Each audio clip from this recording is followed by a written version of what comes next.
Las fórmulas derivadas de las leyes de Ohm y Joule.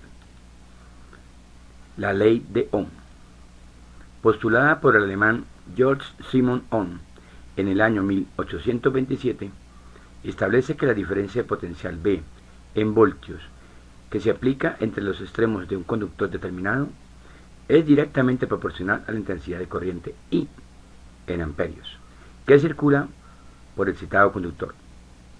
La proporcionalidad está dada por la resistencia eléctrica R en ohmios.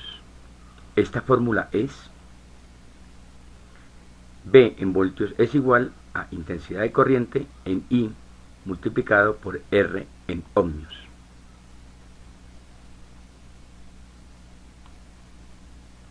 De la fórmula anterior surgen otras dos, así: intensidad de corriente es igual a voltaje sobre resistencia. Además, que resistencia es igual a voltaje sobre intensidad de corriente.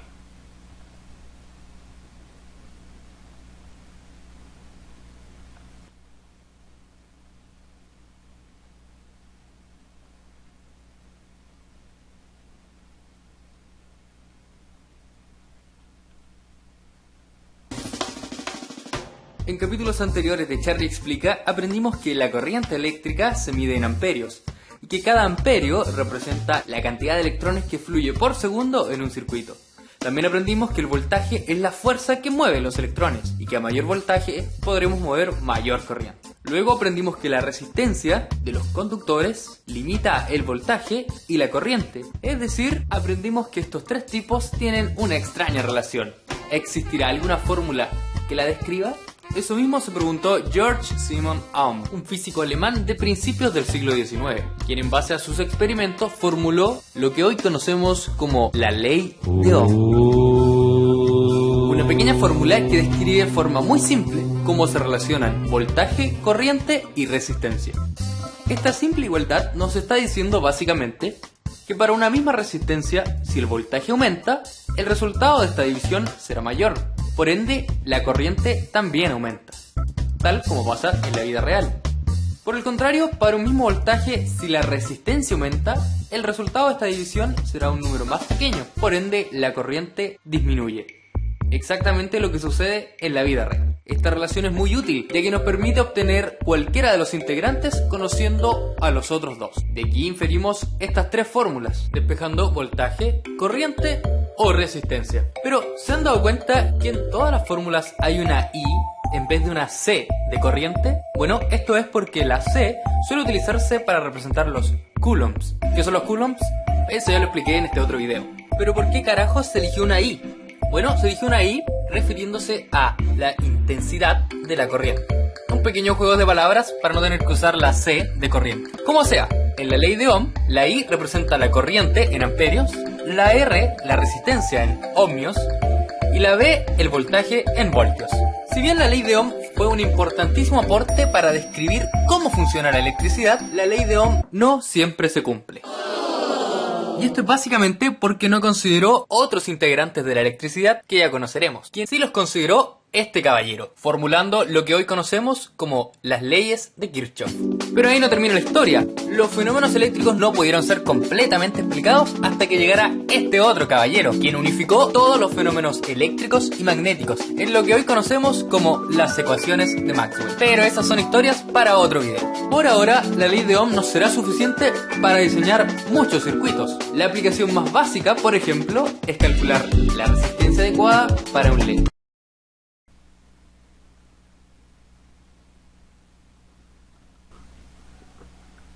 La ley de Joule, postulada por el inglés James Prescott Joule, quien en 1841 la describe así: el calor J producido en un conductor por el paso de la corriente es directamente proporcional a la resistencia R al cuadrado de la corriente I al cuadrado y al tiempo que está conectado. Esta unidad es el Joule. La fórmula para lo anteriormente expresado es J igual a I al cuadrado por R por T. Pasando T a la parte izquierda de la igualdad se tiene J sobre T igual a I al cuadrado por R. Si J sobre T se denomina P, potencia en vatios, unidad W, se obtiene que potencia es igual a la corriente al cuadrado por la resistencia.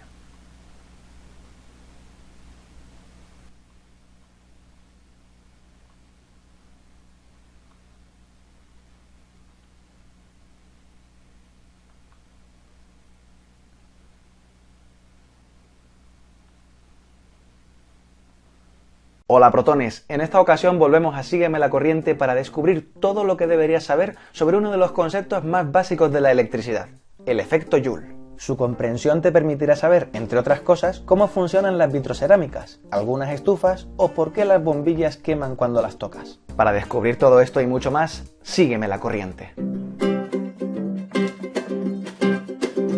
Sígueme la corriente, sígueme, electrón con electrón. Sígueme la corriente, suscríbete y sé mi protón. Empecemos, como no, por el principio. James Prescott Joule fue un físico inglés de renombre. Dedicó su vida al estudio de la electricidad y también al estudio de la termodinámica y de la energía en su sentido más amplio. De sus trabajos más destacables se podría mencionar el efecto Joule-Thomson, derivado de sus trabajos en teoría termodinámica, o también sus trabajos con Lord Kelvin para el desarrollo de una escala absoluta de temperaturas. Que por cierto, aquí hago un inciso. Cuando medimos la temperatura la medimos en grados Celsius o en grados Fahrenheit, pero no en grados Kelvin, en Kelvin. ¿Por qué? Porque en este caso se trata de una medida de la temperatura absoluta. Que quede claro.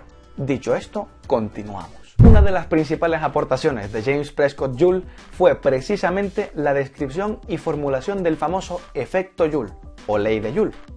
Esta enuncia lo siguiente. El calor producido en un conductor por el paso de la corriente es directamente proporcional a la resistencia al cuadrado de la corriente y al tiempo que está conectado. Viendo esta ecuación, J es la medida del calor producido, medida en joules, y un joule equivale a 0,24 calorías. I es la corriente eléctrica, la intensidad, y se mide en amperios. La R es la resistencia que opone el conductor al paso de la corriente, y se mide en ohmios. Y la T es el tiempo que se pega circulando la corriente por el conductor, que se mide en segundos. Vamos, hablando claro, cuando pasa energía en forma de corriente por un material, habrá parte de esa energía que se transforma en calor. Y ese calor será más grande, tendremos más calor fuera, a medida que aumentemos el nivel de corriente que pasa por el material, que sea mayor la resistividad de ese material con respecto al paso de la corriente, o que sea mayor el tiempo en el que permanece pasando esta corriente. Claro que, viendo la ecuación anterior, sabemos que J es la medida del calor producido, y esto es a fin de cuentas energía. Si queremos evaluar el concepto en términos de potencia eléctrica, la potencia eléctrica que se pierde, como sabemos que la potencia es energía por unidad de tiempo, bastaría con pasar el tiempo dividiendo a la izquierda. Por tanto tenemos energía entre tiempo, que eso es potencia. Tenemos entonces que P es igual a I cuadrado por R, es decir, que la potencia eléctrica que se pierde por efecto Joule es el cuadrado de la corriente por el valor de la resistencia. Esa potencia es la que acaba transformándose en forma de calor, la que hace que cuando tocamos una bombilla, la potencia que alimenta a esa bombilla no se transforme solamente en luz, sino en calor que nos quema la mano. Ahora bien, hay ocasiones en las que esa transformación a calor sí que puede resultarnos útil. Cuando estás en casa en invierno y te asedia el frío, el efecto Joule es el que permite a muchas estufas calentarte. Al final lo que ocurre es que la estufa es una resistencia muy gorda, y como vimos en la ecuación, si la R aumenta, también lo hará la energía en forma de calor. Otro ejemplo que funciona exactamente igual es la vitrocerámica. En ella incluso se ve bajo la placa cómo la resistencia se ilumina de rojo para calentar. Los termos también funcionan de esta manera, y también los secadores de pelo, y un larguísimo etcétera. Hay otros casos, sin embargo, en los que el efecto Joule no es algo deseado, sino un quebradero de cabeza. Este es el caso, por ejemplo, de los cables para el transporte de energía eléctrica. En ellos, el objetivo es llevar electricidad de un lado a otro, y cuanta mayor energía perdamos por el camino, más perjuicio estaremos teniendo para nuestro objetivo. En el caso de la bombilla también es un efecto que despreciaremos, que no querremos, porque su objetivo es iluminar y no dar calor. Toda la energía que se pierda en forma de calor es energía que pagamos y que no nos sirve para iluminar nuestra casa. Al final son efectos que en aquellos casos en los que no dan una aportación útil conviene minimizarlos para favorecer una mayor eficiencia en la transferencia de energía mediante la corriente eléctrica. En casos extremos en los que necesitemos que esa transferencia de energía por corriente eléctrica sea casi ideal, que apenas haya efecto Joule, se emplea el uso de materiales superconductores, que son materiales cuya resistencia al paso de la corriente es casi nula. Así, volviendo a la ecuación, si R es casi cero, todo estará multiplicado por casi cero. Así que la energía perdida en forma de calor será casi cero. Este es el caso, por ejemplo, del Gran Colisionador de Hadrones. En él se mueven unas cantidades de energía ingentes para poder dar energía a los protones que van dando vueltas y vueltas y vueltas por el Gran Colisionador de Hadrones hasta que finalmente chocan y colisionan. ¿De qué manera hacen mover a esas partículas subatómicas? Generando campos magnéticos súper intensos a lo largo de todo el túnel del Gran Colisionador de Hadrones. Y para generar campos magnéticos tan intensos, sin pérdidas de energía, se utilizan superconductores. Espero que este vídeo te haya resultado interesante y que hayas aprendido todo lo que necesitas saber sobre el efecto Joule. ¿Qué es? ¿Quién lo formuló? ¿Qué aplicaciones tiene? En estos momentos ya tenemos 4 de las fórmulas usadas en electrónica. A partir de ahora se va a explicar cómo surgen las otras 8, para un total de 12. Obteniendo las otras fórmulas. Ahora se tomará como base la fórmula 4, P igual a I al cuadrado por R, equivalente a P igual a I por R. Reemplazando la fórmula 3 en la anterior se tiene P igual a I por B sobre I. Ahora se puede anular dos de los valores de corriente I de la fórmula. Aparecen resaltados en color amarillo las dos corrientes que se van a anular, quedando P igual a I por B. Es lo mismo que decir P igual a B por I. Esta es la quinta fórmula.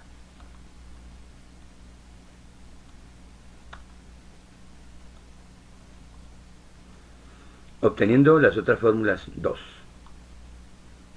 Ahora se tomará como base la fórmula 5. P igual a B por I. Reemplazando 2 en 5 se tiene P igual a B por B sobre R, que es lo mismo que decir P igual a B al cuadrado sobre R. Esta es la fórmula número 6.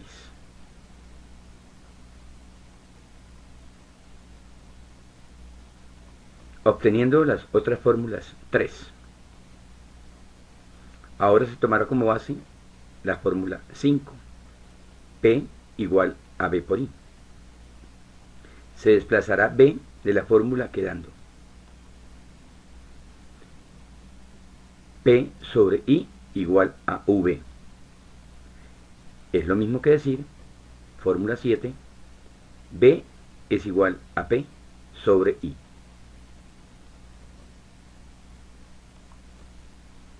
Obteniendo las otras fórmulas 4. Ahora se tomará como base la fórmula 5. P es igual a B por I. Se despejará I de la fórmula quedando P sobre B es igual a I. Es lo mismo que decir I es igual a P sobre B. Fórmula número 8. Obteniendo las otras fórmulas 5. Ahora se tomará como base la fórmula 8. I es igual a P sobre B. Reemplazando 1 en 8 se tiene I es igual a P, que divide a I por R. Enviando I a la parte izquierda de la igualdad se tiene I por I es igual a P sobre R, que es lo mismo a I al cuadrado es igual AP sobre R. Despejando el cuadrado de I se tiene I al cuadrado elevado a la 1 medio es igual a P sobre R elevado a la 1 medio. Lo que da como resultado I igual a raíz, abro paréntesis, de P sobre R. Usando el signo raíz quedaría I igual a raíz cuadrada de P sobre R. Esta es la fórmula número 9. Obteniendo las otras fórmulas 6. Tomando una fórmula del proceso anterior, para despejar R se tiene I al cuadrado es igual a P sobre R. Despejando la R hacia la izquierda quedará I al cuadrado por R es igual a P. Despejando R quedará la fórmula 10. Resistencia R es igual a P sobre I al cuadrado. Fórmula número 10.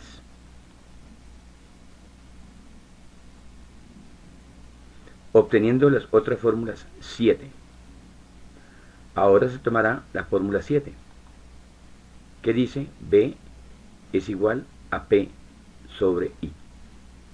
Reemplazando 2 en 7 se tiene B es igual a P, que divide a la división B sobre R.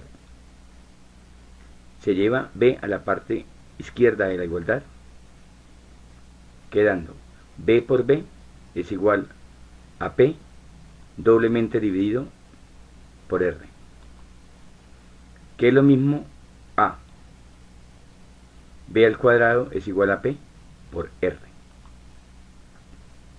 Despejando el cuadrado de B se tiene B al cuadrado elevado a la 1 medio es igual al producto P por R elevado a la 1 medio, que es lo mismo que B es igual a la raíz, abro paréntesis, de P por R. Usando el signo raíz quedará fórmula número 11, B es igual a la raíz cuadrada de P por R. Finalmente, para obtener la duodécima fórmula, obteniendo las fórmulas 8. Tomando una fórmula del proceso anterior, para despejar R se tiene B al cuadrado es igual a P por R. Se mueve P al otro lado de la igualdad, quedando B al cuadrado sobre P es igual a R. Es lo mismo que expresar R es igual a B al cuadrado sobre P. Fórmula número 12 y última de las que se utilizan en electrónica. Resumen de las fórmulas resultantes. Aparece el pantallazo de las 12 fórmulas que se utilizarán en electrónica. Las leyes de Kirchhoff. Enunciado la primera ley de Kirchhoff. La corriente entrante a un nodo es igual a la suma de las corrientes salientes. Del mismo modo, se puede generar la primera ley de Kirchhoff, diciendo que la suma de las corrientes entrantes a un nodo son iguales a la suma de las corrientes salientes. Dicho de otra manera, en el dibujo aparece que I2 más I3, que son corrientes entrantes, es igual a I1 más I4, de acuerdo al dibujo de la izquierda. De otro lado, la segunda ley, que es el enunciado de la segunda ley de Kirchhoff, dice lo siguiente: en un circuito cerrado, la suma de las tensiones de batería que se encuentran al recorrido siempre serán iguales a la suma de las caídas de tensión existentes sobre los resistores. Vemos el ejemplo de dos baterías, dos resistencias y una corriente que se supone I1, el sentido de la corriente. encontramos que el voltaje, haciendo el recorrido en sentido horario, el voltaje B1, que es el voltaje de la batería de 12 voltios, más el voltaje B2, que es el voltaje de la resistencia R1, menos el voltaje B3, y más el voltaje B3 es de la batería de 6 voltios, más el voltaje B4, que es el voltaje de la resistencia R2, es igual a 0. Observen una de las notas que aparece en este circuito. La corriente entrante es I1 y circula a través de ella. Si por X o Y motivo aparecen los valores equivocados en la corriente, cuando se calcule la corriente, significa que se dedujo muy mal o se dedujo equivocadamente el sentido de las mismas. Ahora vamos a ver el video donde se explica en detalle cómo son las leyes de Kirchhoff en un circuito eléctrico.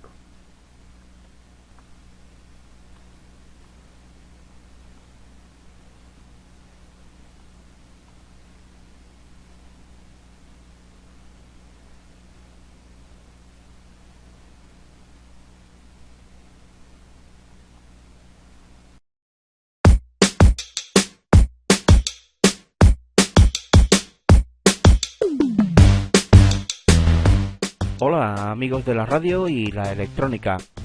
Hoy te vamos a hablar de las leyes de Kirchhoff. Aunque es un tema del que existe muchísima información en internet, creemos que merecía la pena hacer un vídeo que complemente el artículo que desarrolla este asunto en nuestro blog, cuyo link te dejamos en la descripción. Nuestra pretensión con este trabajo es resaltar los detalles, definiciones y conceptos importantes que se exponen allí.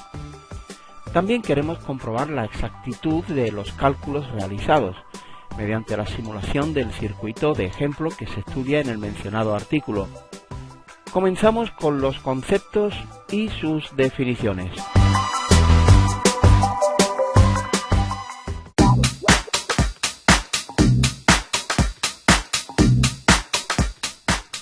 Aunque pueda parecerte algo sin trascendencia alguna, te puedo asegurar que la tiene y mucha.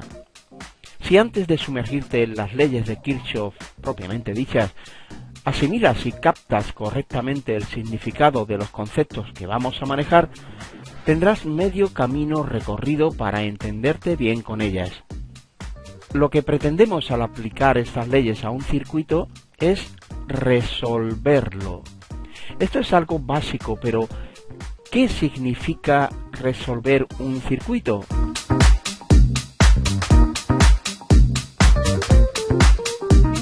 Resolver un circuito es conocer el valor de las tensiones que coexisten en él y sus polaridades correspondientes, así como el valor de las intensidades de corriente que circulan por cada uno de sus elementos y el sentido de cada una de ellas. Cuando se trata de circuitos sencillos, con un solo generador y algunas resistencias, para resolverlo nos bastará con la ley de Ohm. Sin embargo, si nos dan un circuito más complicado, con dos o más generadores y varias resistencias en combinación serie-paralelo, la ley de Ohm no será suficiente. Entonces tendremos que echarle mano a las leyes de Kirchhoff.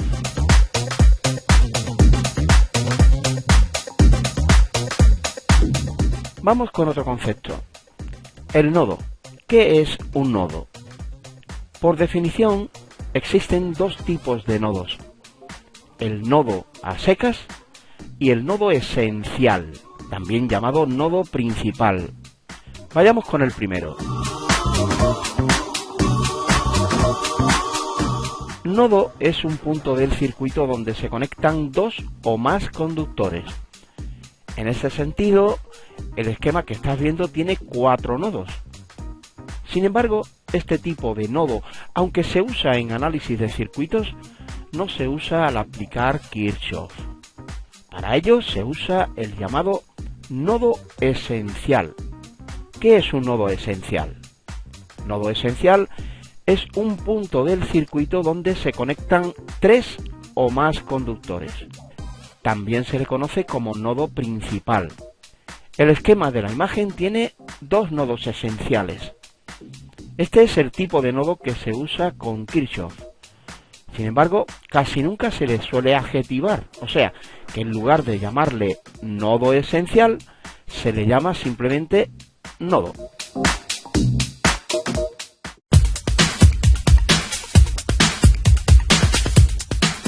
Puntualizando y concretando el concepto de nodo, diremos que nuestro circuito tiene 4 nodos, pero solo a 2 de ellos podemos llamarle nodos esenciales, y son estos últimos precisamente los que vamos a usar al aplicar Kirchhoff, llamándolos simplemente nodos, a secas. Una última cosa que queremos que sepas referente a los nodos es que también se les suele llamar nudos. Sigamos con más conceptos. Rama. ¿Qué es una rama? Rama es la trayectoria que conecta dos nodos consecutivos.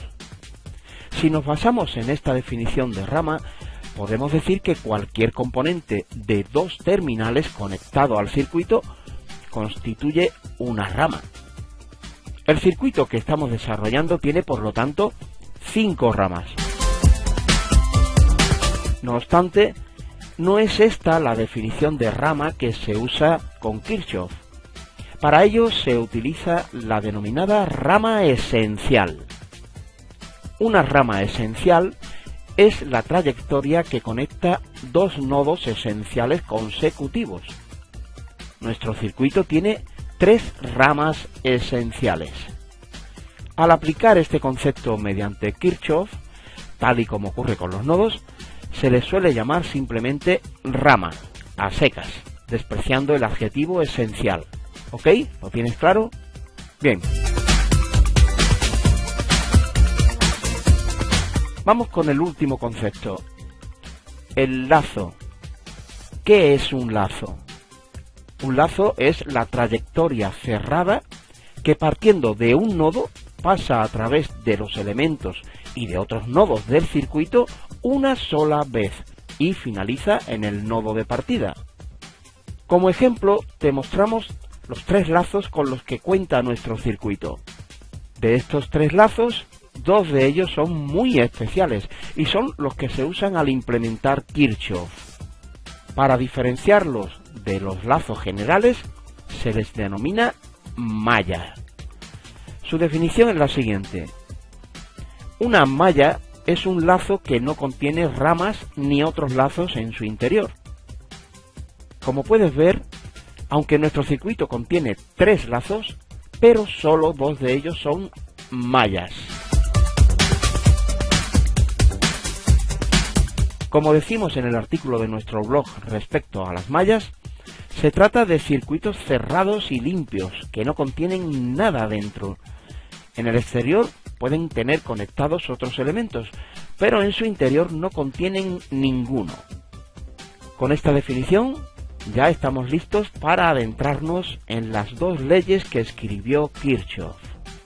Sin embargo, antes de exponértelas, me gustaría aclararte un par de cosas. La primera es que al analizar un circuito se suele usar el sentido convencional de la corriente. O sea, se supone que ésta circula partiendo desde el positivo de la batería y una vez que recorre el circuito, entra por su negativo. La segunda es que a partir de ahora, y a no ser que especifiquemos lo contrario, cuando hablemos de un nodo a secas, nos estaremos refiriendo a un nodo esencial de 3 o más conexiones. Y al hablar de una rama, nos referiremos a una rama esencial situada entre 2 nodos esenciales. El concepto de malla no tiene más que un significado y por lo tanto no requiere aclaración.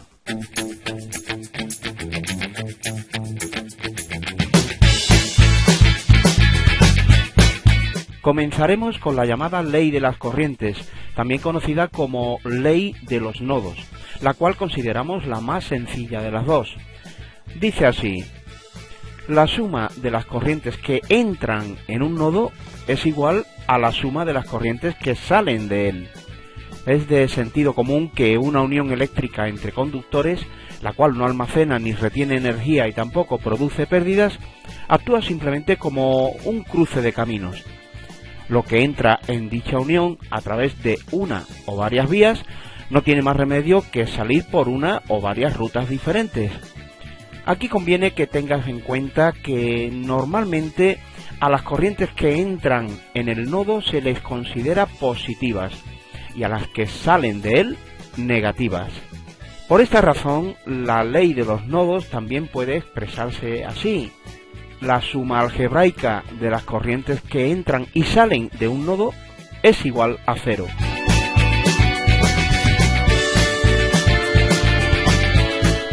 Por lo tanto, la ecuación matemática usada para definir un nodo concreto puede expresarse de dos maneras diferentes, aunque las dos son equivalentes.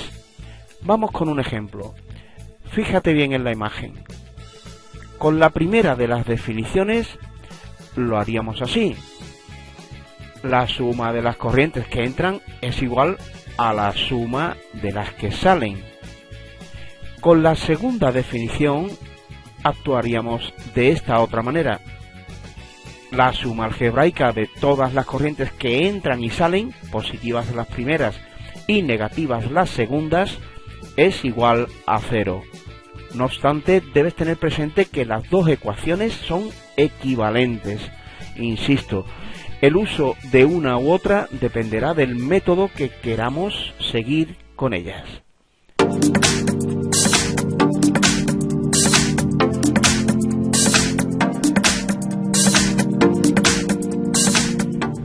Te hemos mostrado en la imagen el cumplimiento de esta ley en nodos de 4 conductores. No obstante, esto es válido para cualquier tipo de nodo, independientemente del número de conductores que tenga, ¿ok? Vamos ahora con la segunda ley. Se la suele llamar ley de las tensiones de Kirchhoff o ley de las mallas, y dice así: en toda malla se cumple que la suma de las tensiones de todos sus generadores es igual a la suma de las caídas de tensión de todas sus resistencias. Tal y como ocurre con la ley de los nodos, esta también puede enunciarse de otra manera si se tienen en cuenta las polaridades, o sea, los signos de ambos grupos de tensiones. La expresaríamos así: en toda malla se cumple que la suma algebraica de las tensiones de todos sus generadores y las caídas de tensión de todas sus resistencias es igual a 0. La implementación de esta ley es algo más complicada que la anterior. Sin embargo, si prestas un poco de atención, estoy seguro que la entenderás sin problemas.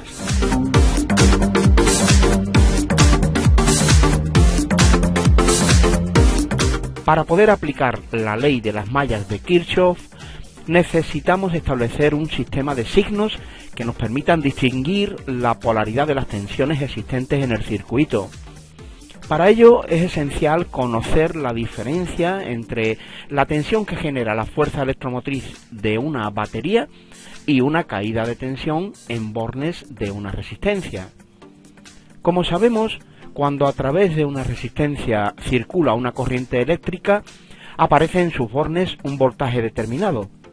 A ese voltaje se le llama caída de tensión. La resistencia es un componente pasivo que no aporta ninguna energía al circuito donde está conectada. Lo que hace en realidad es lo contrario. Se opone al paso de la corriente y provoca una bajada o caída de tensión en la rama en la que está insertada. Sin embargo, una batería o una pila sí que produce o genera energía eléctrica y la aplica al circuito donde se conecta. Por lo tanto, si una resistencia provoca una caída de tensión, podemos decir con cierto fundamento que un generador, sea este una pila o una batería, introducirá en el circuito donde está conectado una subida o elevación de tensión. Para captar el punto de este detalle, vamos a verlo más de cerca con un ejemplo. Mira el circuito que te presentamos en la imagen. Se trata de una malla compuesta por 3 resistencias y una batería de 10 voltios. La corriente convencional atraviesa este circuito en el sentido que te indicamos mediante las flechas que ves. partiendo desde el positivo de la batería, atravesando las resistencias y volviendo a entrar en la batería por su polo negativo.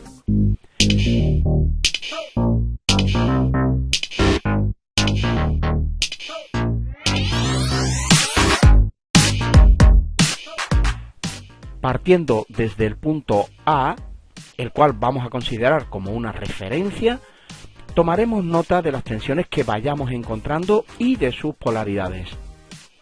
Pues bien, cogemos nuestro polímetro y comenzamos a medir tensiones, para lo cual colocaremos la punta de color negro del instrumento, la que corresponde al negativo de la tensión a medir, en el mencionado punto A. Con la punta roja iremos midiendo las tensiones positivas existentes en los diferentes puntos de medida. Para empezar, colocamos la punta roja en el negativo de la batería. Lógicamente, el display del polímetro indicará 0 voltios, ya que se trata del mismo punto que estamos tomando como referencia. Seguimos adelante, y ahora tomamos el valor de la tensión que arroja el punto B, o sea, el positivo de la batería. Medimos 10 voltios positivos. Observa que si en el extremo inferior de la batería hay 0 voltios, según hemos medido antes, y en el extremo superior medimos 10 voltios positivos, entre los bornes de la batería existe una elevación de tensión con un valor de más 10 voltios. Quedémonos con este dato. Esta tensión está producida por la fuerza electromotriz del generador, que en este caso es una batería. Tenemos pues en dicha batería una tensión de 10 voltios con la polaridad que indicamos en el esquema, según la medida efectuada con nuestro polímetro.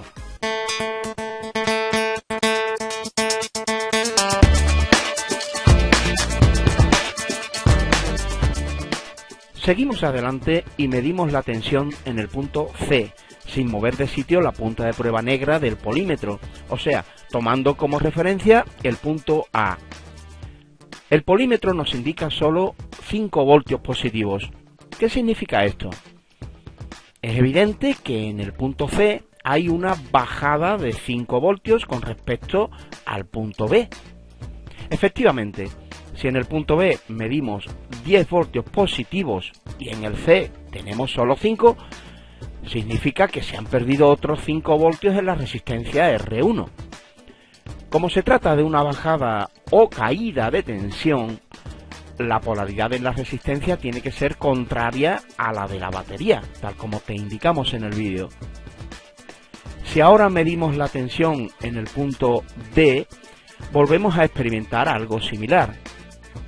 En dicho punto existen solo 2 voltios positivos, lo que nos indica que en la resistencia R2 se ha producido otra caída de tensión, en este caso de 3 voltios con respecto al punto C, en el cual te recordamos que tenemos 5 voltios.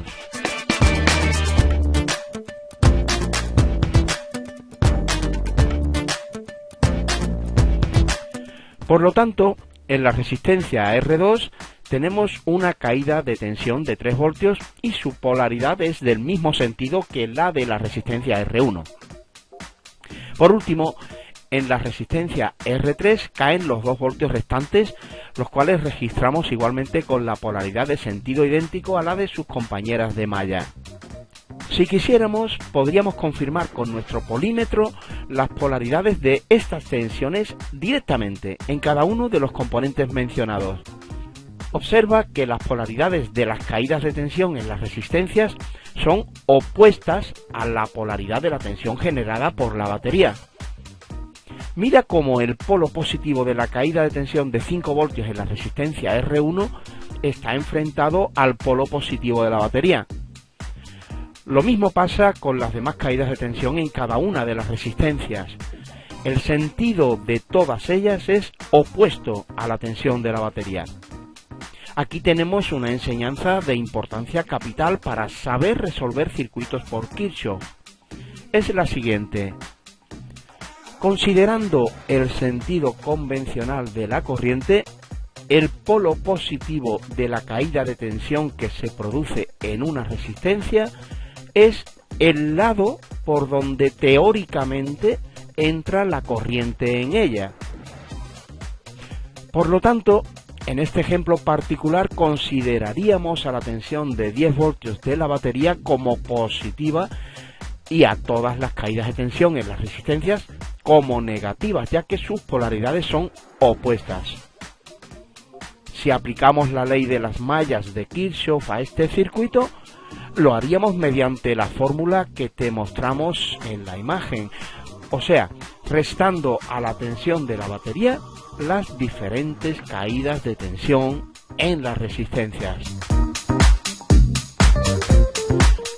También podríamos expresar esto si no tenemos en cuenta los signos de las tensiones mediante una igualdad entre el voltaje de la batería y las caídas de tensión en las resistencias de la manera que te estamos mostrando en el vídeo. Una vez dicho esto, vamos ahora a resolver mediante Kirchhoff un circuito algo más complejo. Haremos los cálculos usando el mismo esquema que te hemos presentado al principio. Mira la imagen.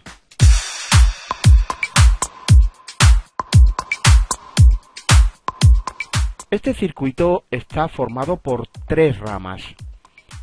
Esto significa que por cada una de estas ramas circula una intensidad de corriente que normalmente tendrá un valor distinto a las corrientes que circulen por una de las otras 2 ramas. En principio, desconocemos el valor de estas 3 corrientes. Por lo tanto, tenemos 3 incógnitas que despejar, una por cada corriente que circula por cada rama. Por esta razón, nos hará falta establecer un sistema de 3 ecuaciones independientes y simultáneas. Te recordamos que ecuaciones independientes son aquellas que no se obtienen unas de otras. Te ponemos a continuación un ejemplo de 2 ecuaciones que no serían independientes.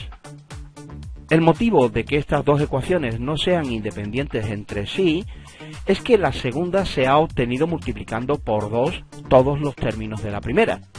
Además, si todas las ecuaciones del sistema comparten la misma solución, o sea, que cada una de las incógnitas que las forman tienen el mismo valor en todas las ecuaciones, se dice que son simultáneas.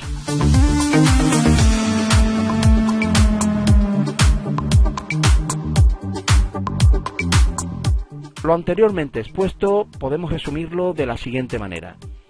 Por cada rama de un circuito existe una corriente. Como en principio desconocemos su valor, por cada corriente tendremos una incógnita.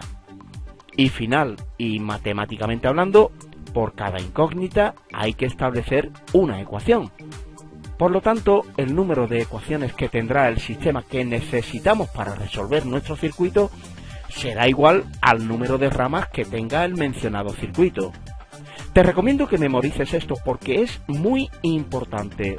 Te lo repito, el número de ecuaciones que tendrá el sistema que necesitamos para resolver nuestro circuito será igual al número de ramas que tenga el mencionado circuito. ¿Queda claro, verdad? Por lo tanto, un circuito con 3 ramas como este requiere para su resolución un sistema de 3 ecuaciones de 3 incógnitas.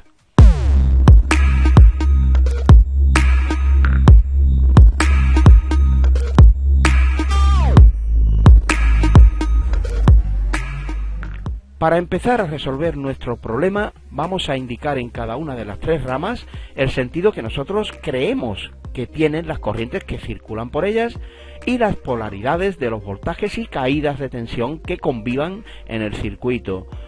No temas equivocarte, no pasará nada.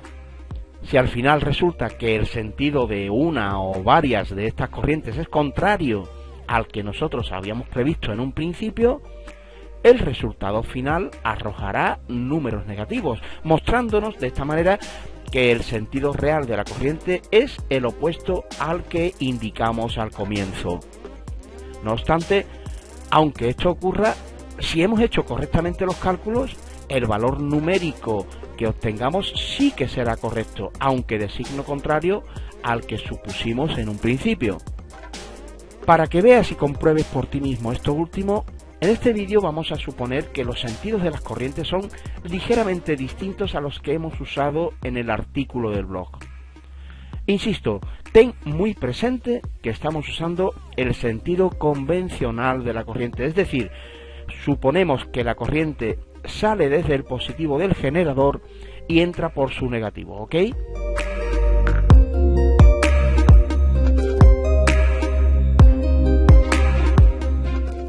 Consideremos que la corriente a través de R1 circula de derecha a izquierda. En este caso, el sentido es el mismo que hemos indicado en el ejemplo del blog. Según lo que ya hemos explicado anteriormente, esta corriente provocará una caída de tensión en la resistencia con la polaridad que ves en la imagen. ¿Recuerdas lo que hemos dicho sobre esto? Te lo repito. Considerando el sentido convencional de la corriente, el polo positivo de la caída de tensión que se produce en una resistencia es el lado por donde teóricamente entra la corriente en ella. Vamos ahora con R2.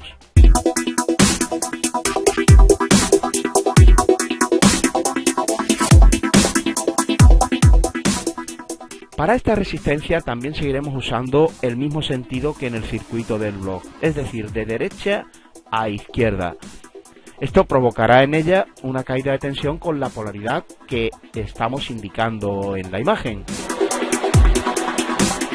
Por último, vamos a suponer que el sentido de la corriente en R3 es de abajo hacia arriba. Este sentido sí que es distinto al que hemos usado en el blog. En este caso, la caída de tensión que se produciría en R3 es el que puedes ver señalado junto a ella. Veremos al final cómo los resultados que arrojarán los cálculos serán idénticos a los obtenidos en el artículo publicado, con la sola diferencia del signo negativo para la corriente de esta última rama, en la que se sitúa R3. Una vez establecidos los presuntos sentidos de las corrientes en cada rama y las hipotéticas polaridades de las caídas de tensión en cada resistencia, solo nos queda elaborar el sistema de ecuaciones necesario para resolver el circuito. Ya sabemos que al tratarse de un circuito con 3 ramas, nos hará falta configurar un sistema de 3 ecuaciones con 3 incógnitas en cada ecuación. Estas 3 ecuaciones podemos extraerlas según Kirchhoff, tomando como referencia tanto la ley de los nodos como la de las mallas, pero surge una pregunta. ¿Cuántas ecuaciones elaboramos de una ley y cuántas de otra? Vamos a refrescar nuestra mente. Con respecto a los nodos, deberás tener presente que de todos los que existen en el circuito, la ecuación de uno cualquiera de ellos es linealmente dependiente del resto. Pero, vamos a ver, ¿qué puñeta significa esto? Esto significa que la ecuación de uno cualquiera de los nodos existentes puede extraerse del conjunto de ecuaciones del resto de los nodos, por lo que si incluyéramos las ecuaciones de todos los nodos, una de ellas no serviría porque no sería independiente con respecto a las demás. Es decir, que la información que podríamos sacar de ella sería redundante o estaría repetida, como quieras entenderlo. Esto que acabamos de decir lo podremos comprender mucho mejor si escribimos las ecuaciones para los 2 nodos que tiene nuestro circuito. Vamos a verlo.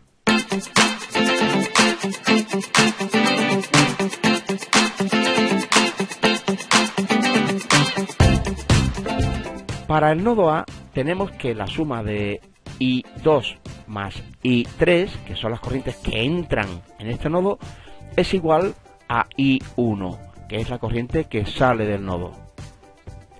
Para el nodo B, la corriente que entra es I1, la cual ha de ser igual a la suma de las 2 corrientes que salen de él, que son I2 e I3. Observa cómo las 2 ecuaciones son idénticas, solo que sus términos han intercambiado su posición.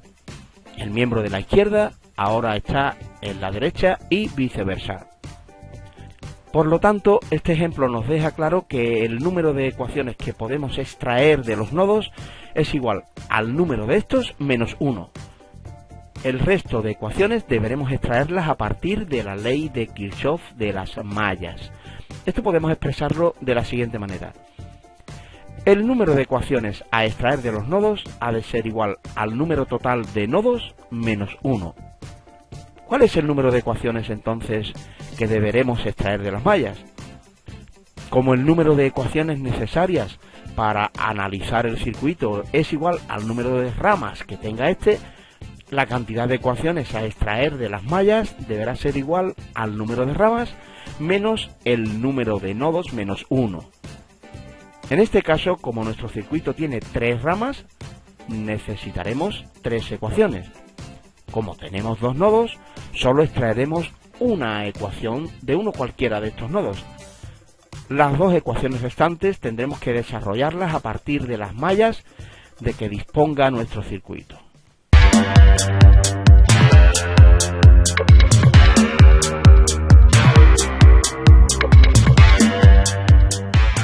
Nos quedaremos, por ejemplo, con la ecuación del nodo A.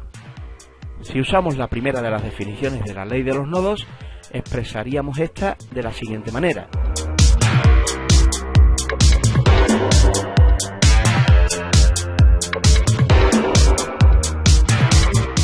Si en vez de usar la primera forma usamos la segunda, esta ecuación la escribiríamos así.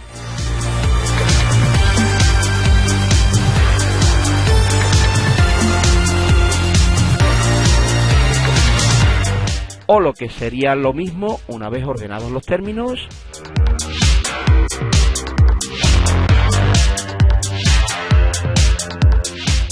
esto no cambia para nada el resultado y hará más fácil la resolución del sistema de ecuaciones final. Bien, ya tenemos la primera ecuación. Ahora vamos a desarrollar las otras 2 ecuaciones que faltan mediante la ley de las mallas. Para conseguir esto necesitaremos recorrer cada una de las 2 mallas anotando las tensiones que vayamos encontrando en sus componentes y sus polaridades relativas, sean estas positivas o negativas. Lo que vamos a hacer es recorrer cada malla preferiblemente siguiendo el mismo camino que la corriente convencional provocada por la batería implicada en la malla en cuestión. Debes tener claro que este recorrido podríamos hacerlo en cualquier sentido, sin problema ninguno, porque no se hace con la intención de analizar el camino que sigue la corriente. El objetivo es, como ya hemos comentado, conocer las polaridades relativas y las tensiones existentes en los componentes que incluye la malla. Y esto se puede hacer viajando por ella en cualquier dirección.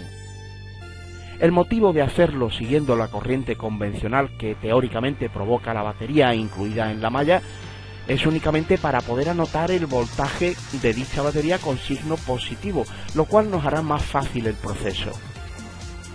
Lo repetimos, quédate con esto que es importante. Al recorrer una malla, lo que pretendemos es conocer las polaridades relativas y las tensiones que existen en los componentes que incluye dicha malla y, preferiblemente, seguiremos el sentido de la corriente convencional que provoca la batería incluida en la malla.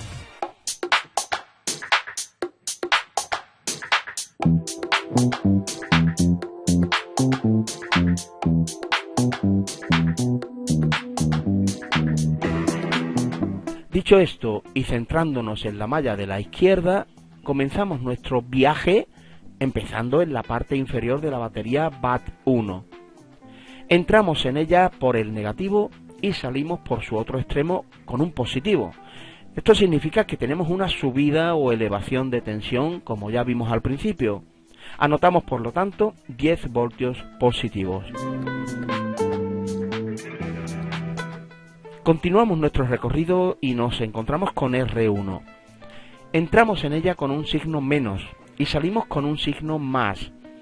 Esto significa que volvemos a tener otra elevación o subida de tensión, según la polaridad que hemos supuesto anteriormente que existe en esta resistencia.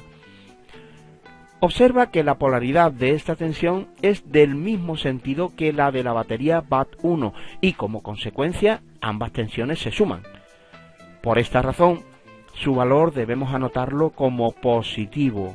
ya que se trata de una elevación o subida de tensión. Insisto, siempre teniendo en cuenta el sentido en el que estamos recorriendo la malla. Algo que debes tener muy claro es que en esta fase del análisis estamos suponiendo los sentidos de las corrientes y las polaridades de las tensiones, las cuales pueden ser correctas o no, aunque ello no influirá en absoluto en la exactitud del resultado final. Por lo tanto, y según el desarrollo que estamos siguiendo, el segundo término de la ecuación de esta malla tendría que ser más VR1, es decir, una tensión con polaridad positiva. Para finalizar esta ecuación y acabar este paseo, llegamos a la resistencia R3. Aquí ocurre algo similar a lo que hemos visto con R1. Entramos en ella con signo menos y salimos con signo más. ¿Sabes lo que esto significa, verdad? Efectivamente, volvemos a tener otra subida o elevación de tensión que indicamos también con signo positivo, de manera que escribimos más VR3.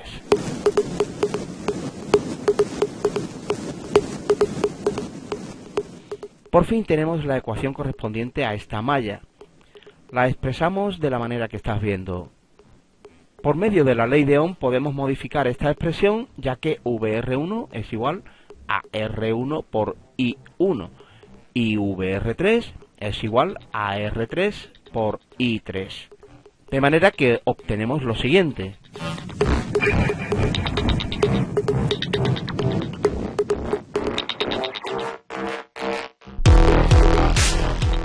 Es cierto que en esta ecuación no conocemos el valor de las intensidades de corriente, pero sí conocemos el valor de las resistencias. Por lo tanto, la ecuación anterior podemos escribirla de la manera que ves. Ahora pasamos el primer término al miembro de la derecha con signo contrario. Y por último, incluimos con valor nulo el término que correspondería a I2, multiplicado por 0 para que no influya en el resultado. Y ya tenemos la segunda ecuación.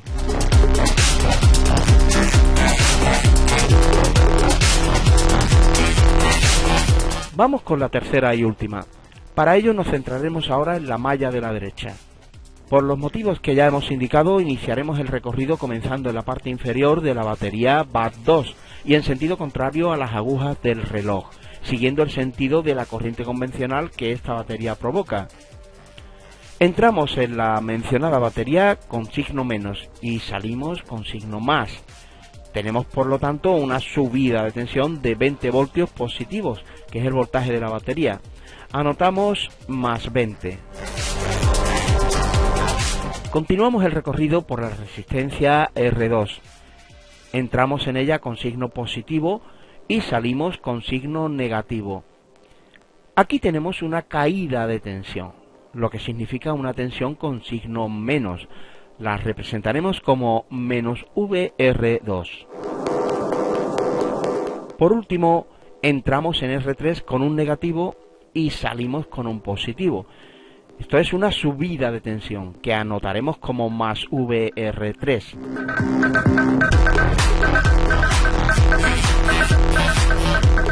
En principio, la ecuación que nos falta podríamos escribirla así. Seguimos el mismo proceso que en la malla anterior y sustituimos menos VR2 y más VR3 por menos 5 I2 y por más 8 I3 respectivamente, por lo que la ecuación anterior quedaría de la manera que ves. Pasamos el primer término al miembro de la derecha con signo contrario e incluimos con valor nulo I1, que es la corriente que nos falta. Obtenemos así la última de las ecuaciones.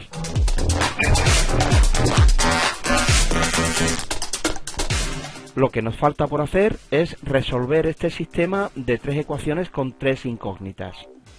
¿Qué tal si lo hacemos y terminamos nuestro trabajo? Te advertimos que no vamos a profundizar en la manera de resolver un sistema de ecuaciones. Eso lo dejaremos para otra ocasión, ¿ok?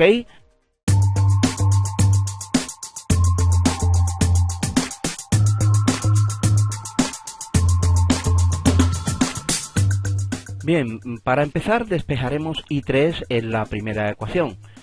Pasamos al miembro de la derecha los términos menos I1 y más I2 con signo contrario y nos quedamos con I3 en el miembro de la izquierda.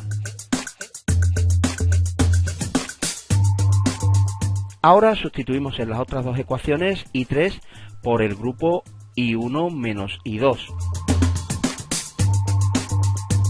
Hacemos las multiplicaciones por 8 en ambas ecuaciones. Sumamos los términos comunes de acuerdo a sus signos y ya tenemos un sistema de dos ecuaciones con dos incógnitas. Multiplicamos ambos miembros de la primera ecuación por 8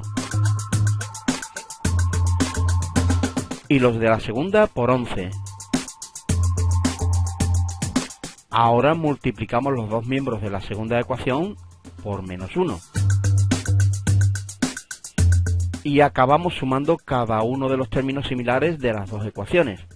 Como el primer término tiene valor idéntico en ambas pero son de signo contrario, dicho término desaparece completamente.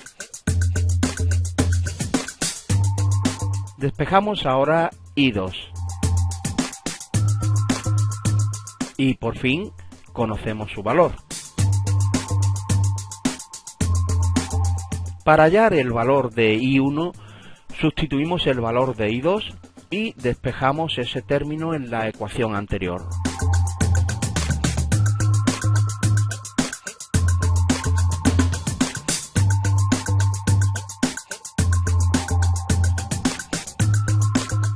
Por último, para hallar el valor de I3, podemos usar la ecuación que obtuvimos de los nodos.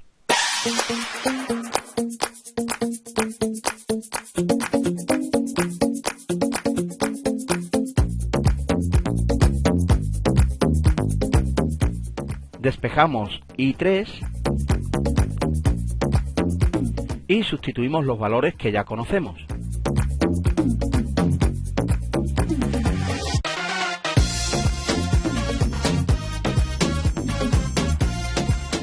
Vemos como este último valor tiene signo negativo, lo que nos indica que el sentido que en principio supusimos que tenía esta corriente, desde la parte inferior de R3 hacia arriba, no era correcto.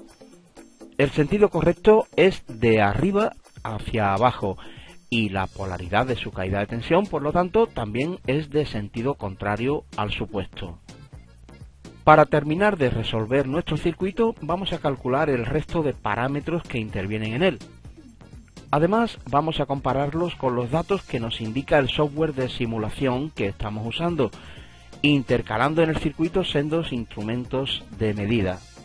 Las caídas de tensión en las resistencias las calcularemos mediante la ley de Ohm usando la fórmula V es igual a R por I.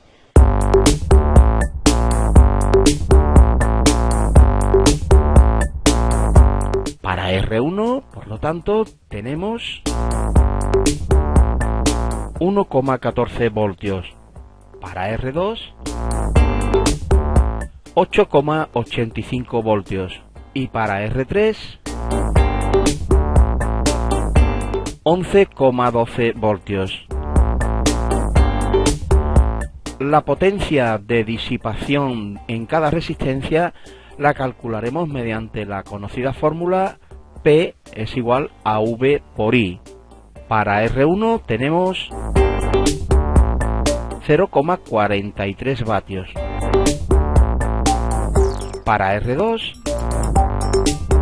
15,66 vatios. Y por último para R3, 15,45 vatios. Ahora vamos a comparar el resultado de nuestros cálculos con los que nos indica nuestro simulador. La corriente, recuerda que usamos el sentido convencional, recorre a R1 de derecha a izquierda. ¿Ves la flechita? A R2 la recorre de derecha a izquierda. Y en R3 la corriente circula desde arriba hacia abajo, justo lo que hemos deducido anteriormente. Como podemos apreciar, los valores que nos indica nuestro programa son bastante cercanos a los que habíamos calculado. ¿Verdad que no son tan complicadas las leyes de Kirchhoff? Esperamos que este vídeo os sirva para tenerlas un poco más claras. Déjanos un comentario si lo deseas y no dejes de visitarnos en nuestro blog www.radioelectronica.es. Un saludo a todos, amigos. Hasta pronto.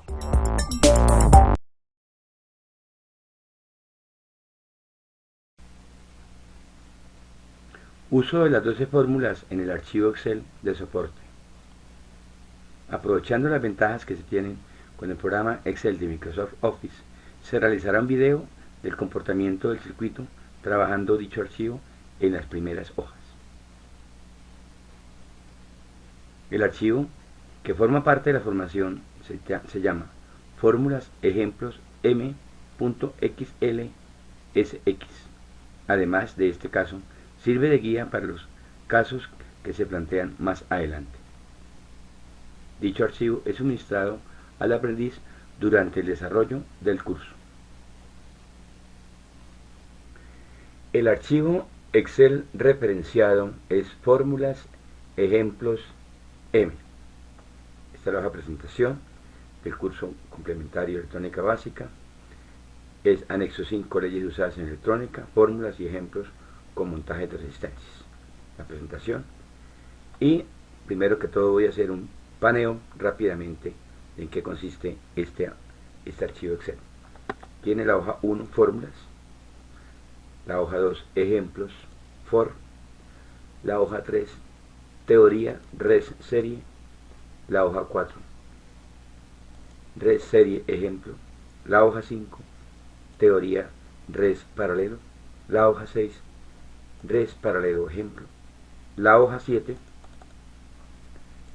res mixto 1 ejemplo, la hoja 8, res mixto 2 ejemplo, y la hoja 9, un pequeño resumen de las leyes de Kirchhoff. La primera parte del video se basa, en cuanto al tema de la fórmula del archivo Excel, se basa en las dos primeras hojas, la hoja 1 y la hoja 2. Explicar en detalle la hoja 1 y la hoja 2. Como se puede observar en la parte superior izquierda de la pantalla, está el resumen de las 12 fórmulas comúnmente utilizadas en electrónica.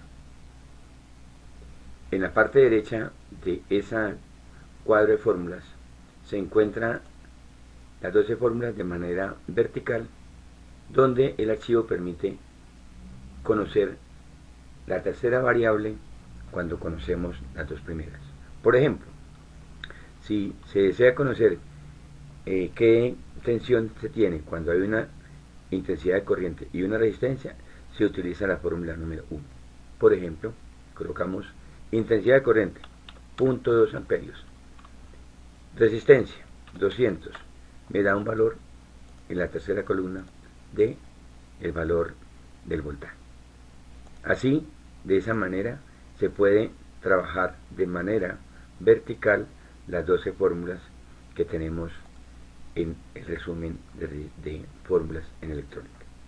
De otro lado, la hoja número 2, ejemplo for, es una hoja donde también se pueden trabajar las mismas 12 fórmulas, pero de manera seleccionada.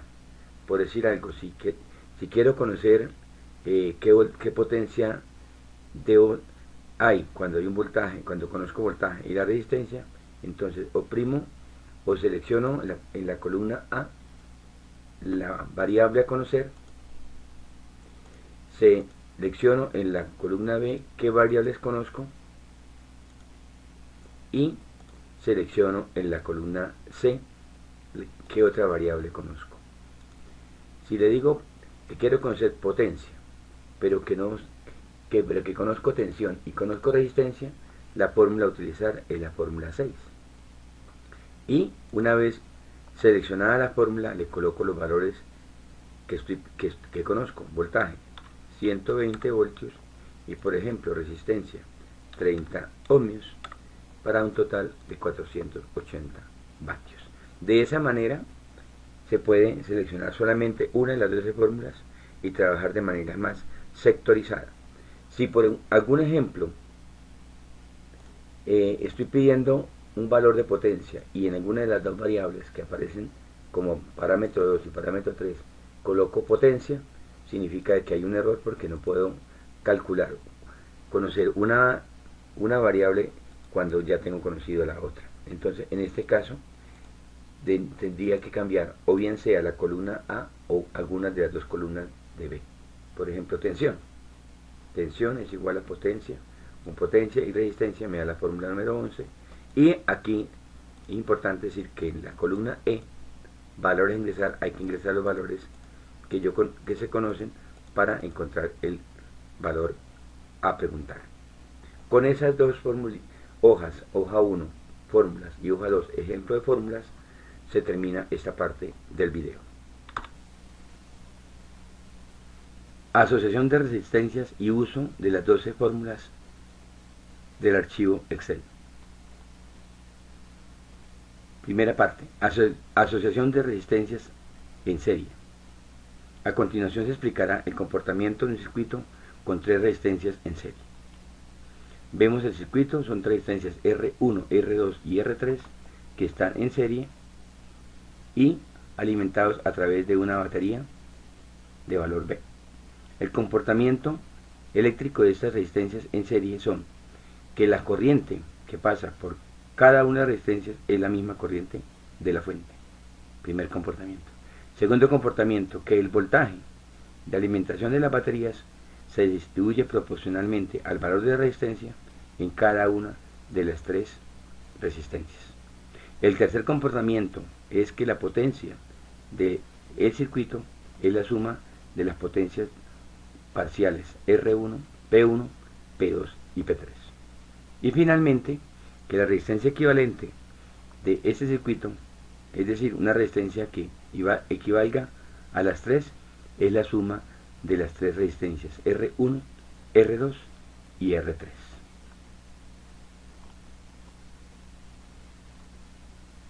Vamos a utilizar en el programa Excel qué pasa, cuál es el comportamiento de las resistencias en el momento de estar en serie.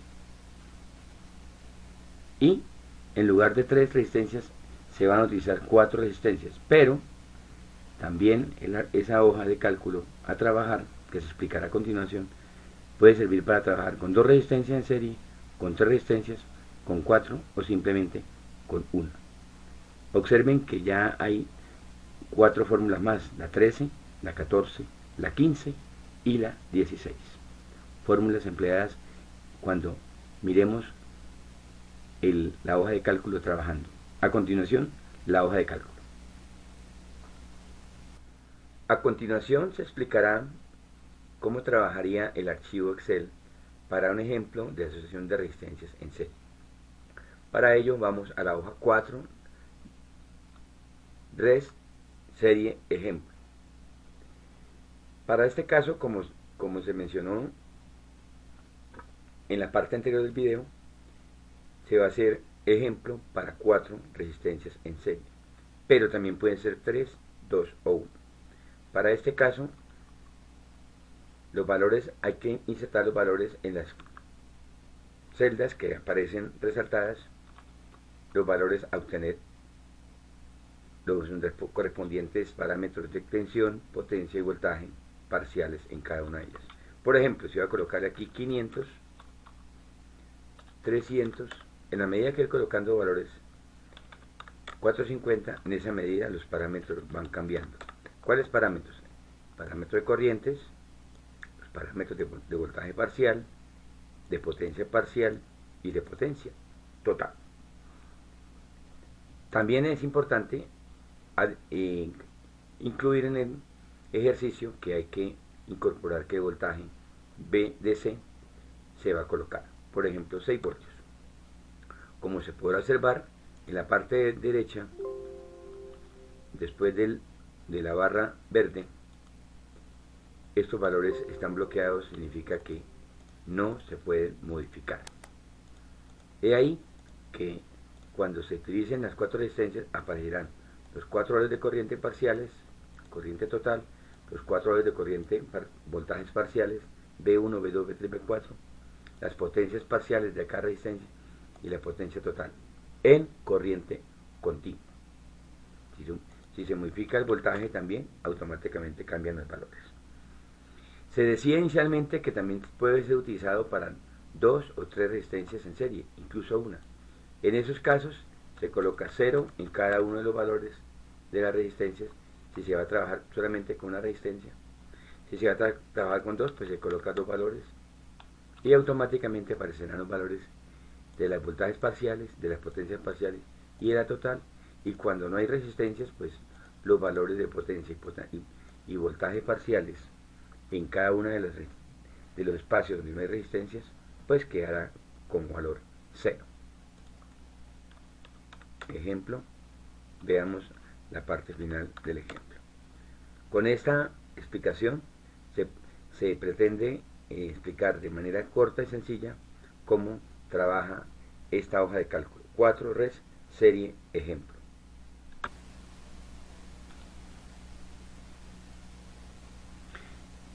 Siguiente caso, asociación paralelo de resistencias. A continuación, se explicará el comportamiento de un circuito con 3 resistencias en paralelo. Vemos 3 resistencias en paralelo, R1, R2 y R3, conectadas a una fuente de tensión en corriente continua. Al respecto, indicar varias cosas. Que la corriente que está saliendo por la batería es la suma de las corrientes que pasan a través de R1, de R2 y de R3. Segunda consideración, que el voltaje de las resistencias es el mismo voltaje que alimenta la batería. Es decir, que el voltaje 1 es igual al voltaje 2, es igual al voltaje 3 y es igual al voltaje de la batería. Y siempre las potencias de consumo de esas baterías será la suma de la potencia que suministrará a esa batería, será la suma de las potencias de cada una de las resistencias. En este caso, y como última consideración, la resistencia equivalente de estas 3 resistencias en paralelo será igual al inverso de la suma de los inversos de las resistencias. Por ejemplo, RE es igual a 1, que divide, abro un paréntesis, 1 sobre R1 más 1 sobre R2 más 1 sobre R3, se cierra el paréntesis. En la siguiente hoja de cálculo indicaremos qué ejemplo vamos a utilizar como asociación en paralelo de resistencias. Asociación paralelo de resistencias, caso 2. Aprovechando las ventajas que se tienen con el programa Excel de Microsoft Office, se realizará un video de comportamiento del circuito mostrado a continuación, trabajando dicho archivo en las hojas correspondientes. Este es. Para el caso vemos no 3, sino 4 resistencias R1, R2, R3 y R4, alimentadas a través de un voltaje de corriente directa o corriente continua, y aparecerán 4 fórmulas nuevas, la 17, la 18, la 19 y la 20. Con base en esas nuevas fórmulas y las fórmulas anteriores de las 12 primeras fórmulas, se resolverá el circuito. A continuación miraremos un video corto explicativo de cómo trabajaría esa hoja de cálculo pertinente en este caso, caso 2.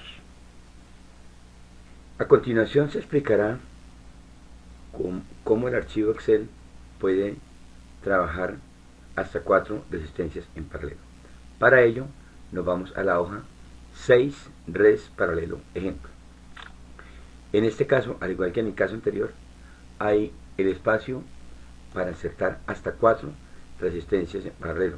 Puede ser 1, 2, 3 o hasta 4. Además del espacio del voltaje aplicado DC en ese circuito. Veamos, por ejemplo, vamos a colocar 4 valores.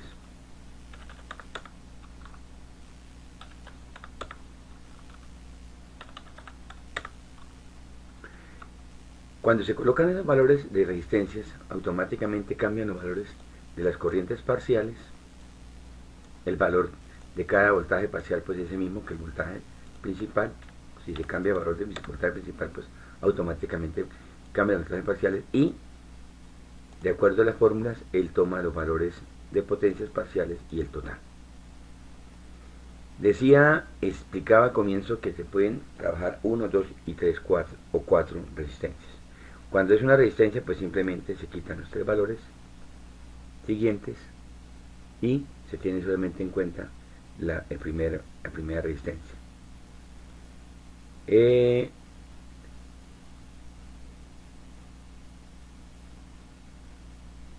Aquí aparecerán los valores parciales solamente de las dos.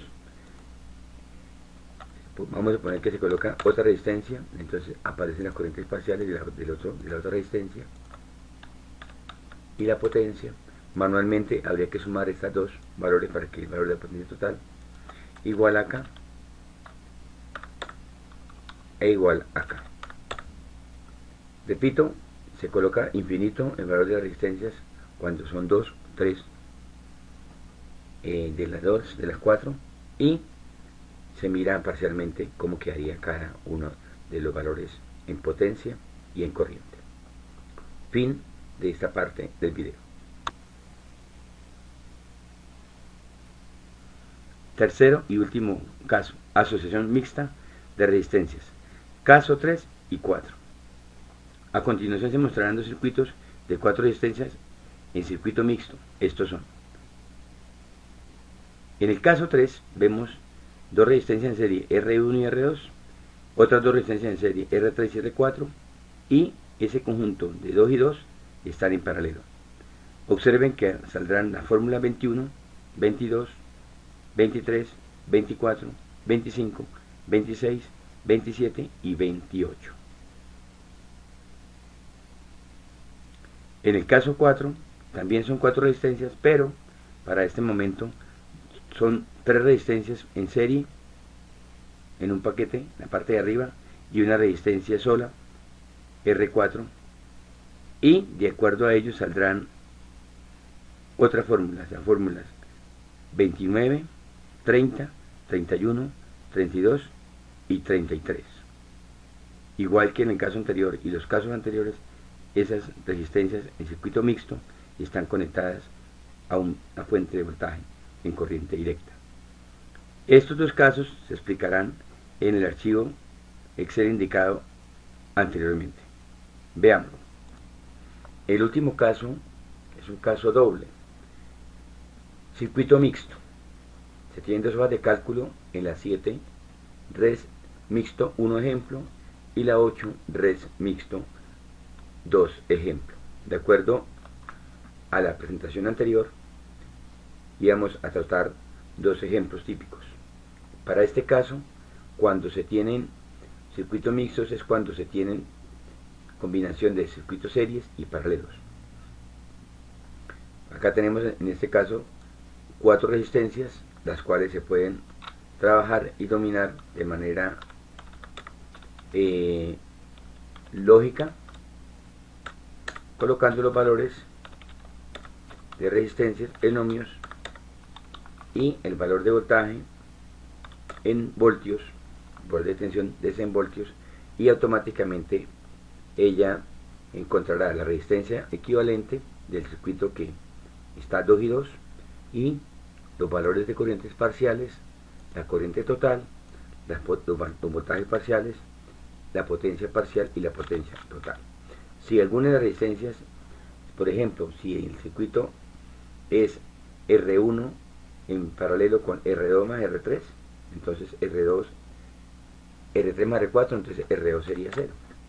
Y si por ejemplo solamente son R1 en paralelo con R3, entonces R4 sería 0 y automáticamente da los valores parciales.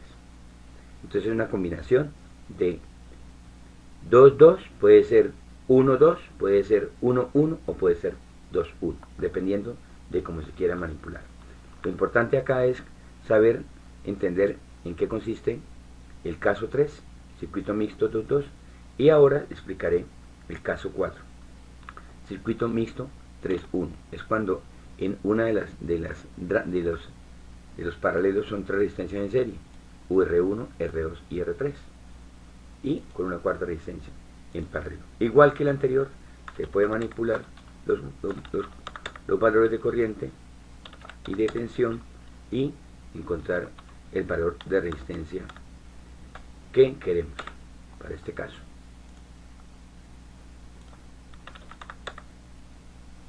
Ahí aparecen todos, lo mismo, si solamente son 2, 1, entonces se anula 1, se coloca valor 0 y automáticamente cambian los valores. Con esta explicación da por terminado de explicar y de aclarar el alcance de esta hoja de cálculo 7 y 8 y también del archivo Excel fórmulas ejemplos M.